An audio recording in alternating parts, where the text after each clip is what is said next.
حضرت داؤد علیہ السلام کی قوم کے افراد سمندر کے کنارے ایلا نامی بستی میں رہا کرتے تھے۔ ان لوگوں کو اللہ نے ہر نعمت سے نوازا تھا، لیکن جب سکون آیا تو یہ اللہ کی عبادت سے محروم ہو گئے اور اللہ کی مخلوقات پر ظلم کرنے لگے۔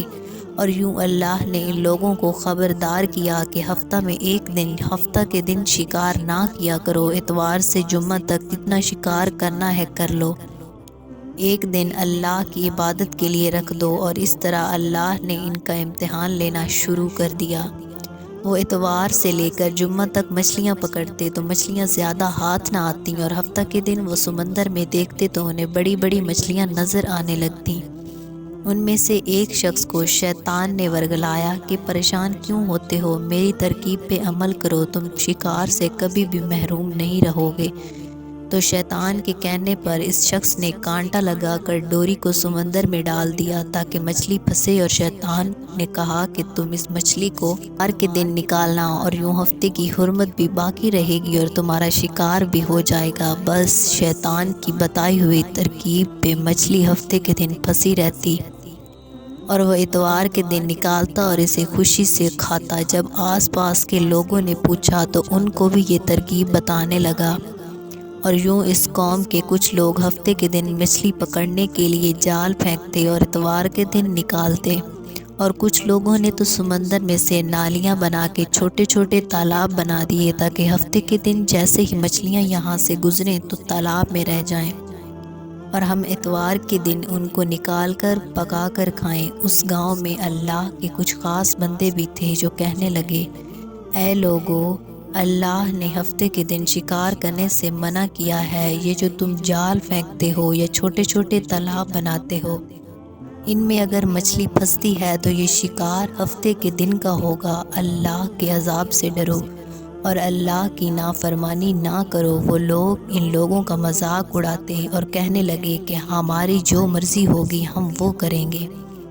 اب اس بستی میں 3 گروہ بن گئے۔ 70,000 میں سے ایک گروہ ایسا تھا جو ان نافرمان لوگوں کی اصلاح کرتے تھے، دوسرے وہ جو ان لوگوں سے نفرت کرتے تھے لیکن خاموشی اختیار کیے ہوئے تھے، اور تیسرے گروہ میں وہ لوگ تھے جو اللہ کی نافرمانی کر رہے تھے۔ تو اس طرح سے نیک بندوں نے بستی کے بیچ میں ایک دیوار کو کھڑا کر دیا اور یہ حکم نافذ کیا کہ اللہ کی نافرمانی کرنے والے اس طرف ہو جائیں اور ہم جو اللہ کے فرما بردار ہیں وہ اس طرف رہیں گے۔ وہ نیک لوگ بار بار ان سے کہتے رہے کہ اے لوگو، اللہ سے ڈرو۔ قوم لوط اور قوم سمود کا جو حشر ہوا اس کو یاد کرو، اللہ کی نافرمانی نہ کرو ورنہ تم پر بھی کوئی عذاب آئے گا۔ وہ سارے نافرمان جن کی تعداد تقریباً 12,000 تھی، سب ہنستے رہے کہ یہ تو کتابی باتیں ہیں، ہم پہ کوئی عذاب نہیں آئے گا۔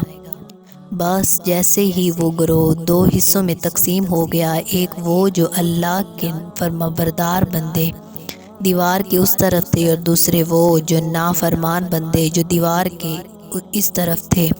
وہ نافرمان پوری رات ہنستے رہے، مذاق اڑاتے رہے، اور وہ اللہ کے خاص بندے دیوار کے اس طرف اللہ سے معافی مانگنے لگے۔ بس جیسے ہی صبح ہوئی وہ نیک صالح انسان اٹھے، انہوں نے محسوس کیا کہ دیوار کے اس طرف سے کسی انسان کی آواز نہیں آ رہی۔ جیسے ہی دیوار کے اس طرف چڑھ کے دیکھنے لگے تو سارے کے سارے وہ لوگ بندر کی شکل میں تبدیل ہو چکے تھے اور بندروں کی حرکت کو انجام دے رہے تھے۔ وہ جو صالح لوگ دیوار سے ان بندروں کو دیکھنے لگے، ان میں سے جو ان کے رشتہ دار تھے انہوں نے اپنے رشتہ داروں کو ان کے کپڑوں سے پہچانا اور چیخ کے رونے لگے اور اللہ سے معافی مانگنے لگے۔ لیکن اللہ کا عذاب جب آتا ہے تو وہ ہو کے رہتا ہے۔ وہ جو 12,000 لوگ بندر بن چکے تھے کچھ بھی کھا پی نہیں سکتے تھے، اور اس طرح وہ 3 دن بعد اس عذاب میں آ کر فی النار ہوئے۔ بے شک اللہ ان لوگوں کو ناپسند کرتا ہے جو اللہ کی نافرمانی کرتے ہیں۔ اے اللہ، ہم سب کو نیک راستے پہ چلنے کی توفیق دے اور ہمیں ایسا بنا جیسا تو ہمیں دیکھنا چاہتا ہے۔ آمین یا رب العالمین۔